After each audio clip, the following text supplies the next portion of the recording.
So today we got the SYMA X5C out again. I'm here in my basement.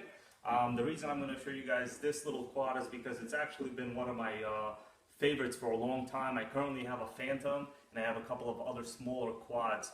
But this is a great little RC to learn to kind of get into the hobby of flying quadcopters.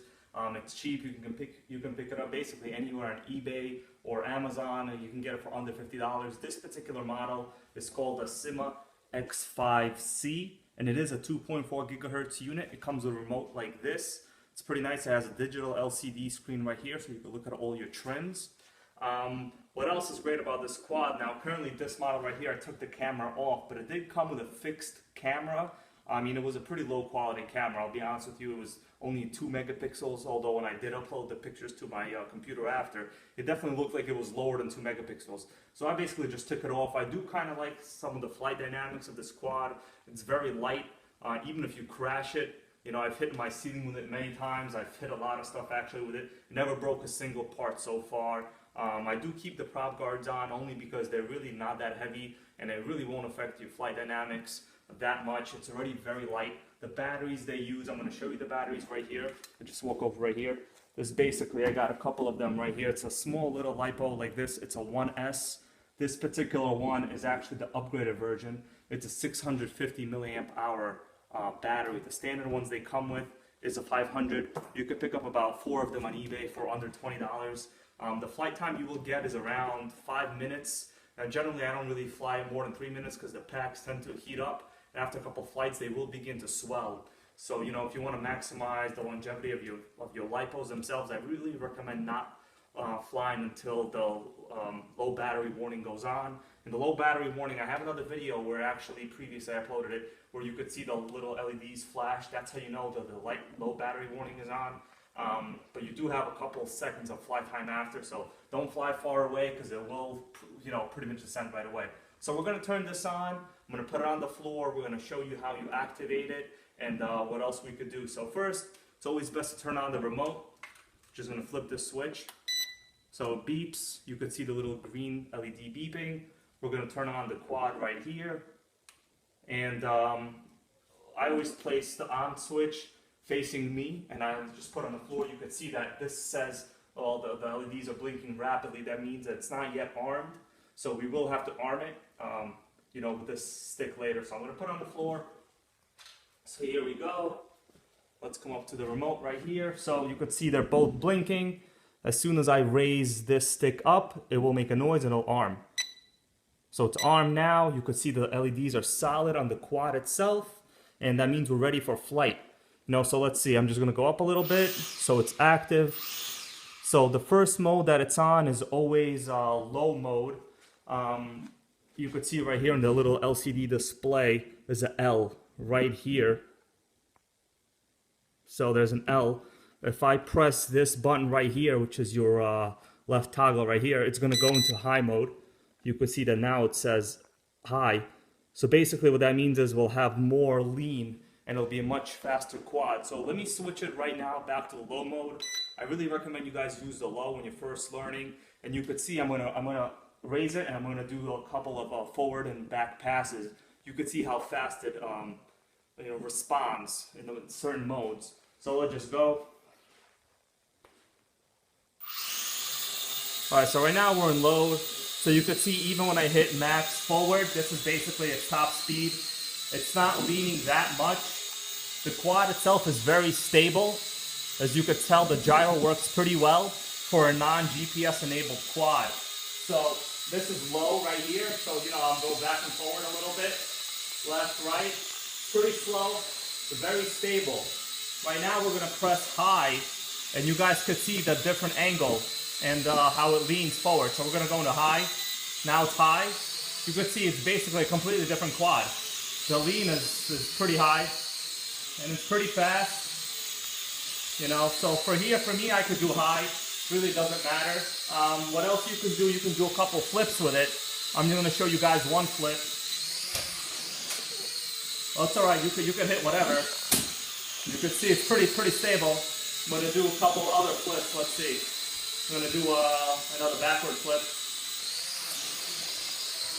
So it does kind of, you know, jump in elevation, but keep in mind this is like less than a 7-foot ceiling right here. So it's pretty stable.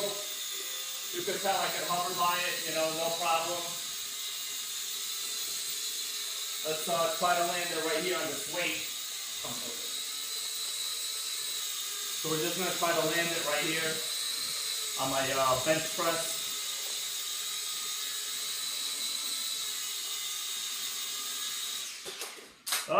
Accidents. Okay, it's fine. But you know, there's a lot of feedback from the air. So whenever you're trying to land on something like this, keep in mind, you know, I don't generally do this. I mean, whatever, it doesn't really matter. So let's take it up a little bit. We'll fly around.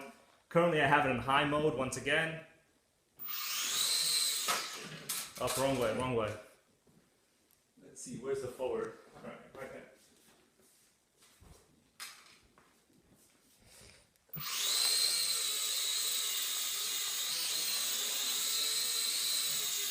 It's pretty stable.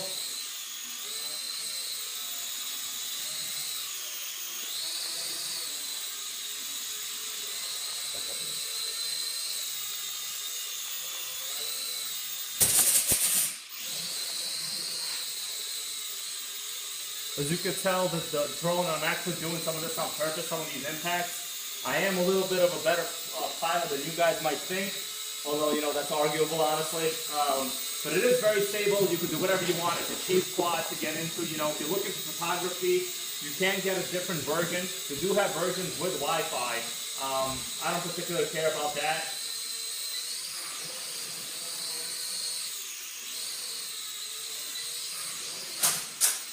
Oh, there we go.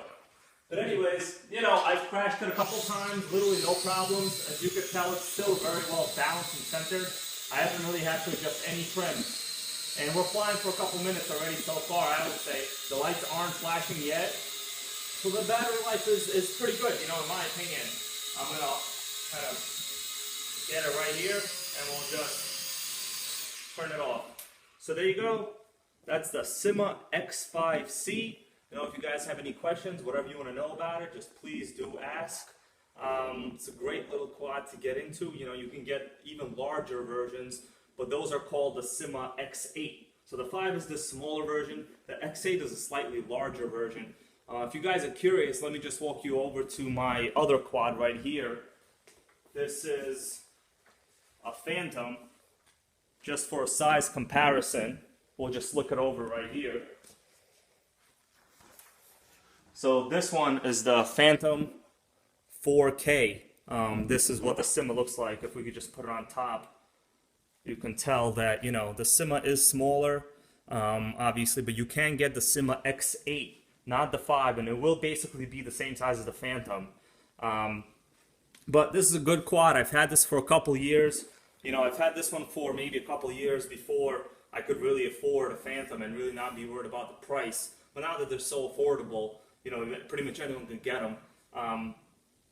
But still, keep in mind, you know, you should always get like one to practice at home with. And clearly, I'm not going to fly the DJI Phantom at home. You know, even though it has ground sensors, really not recommended any kind of impact on these, and it's pretty much hundreds of dollars worth of repair. These are good, fun toys. You know, you can fly indoors, you can fly outdoors. But keep in mind the range. You know, if you're going to do a height test, the range is pretty bad. The most I think I've went on it is maybe 150 to 200 feet.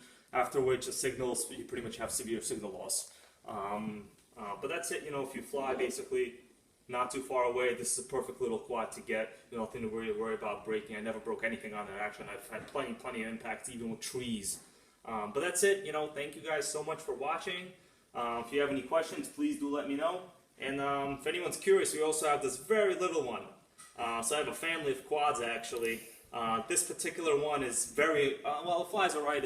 I mean, basically the rule is the smaller they are, the less stable they are. And that really is true, and I learned that myself. But this is basically a $20 quad you can get on eBay. It's called the M62. This is about 40 now, 40 to 50. At the time that I bought it, maybe it was a little more. I mean, these are in the over $500 range. This particular one, I think, was $700 I paid for it. So this does have the 4K camera. This is a good cheap quad to get. Anyways, that's it. I'm going to end this video now. I think I'm running out of space on my iPad. Thank you guys so much. Please like, comment, and subscribe. Till next time.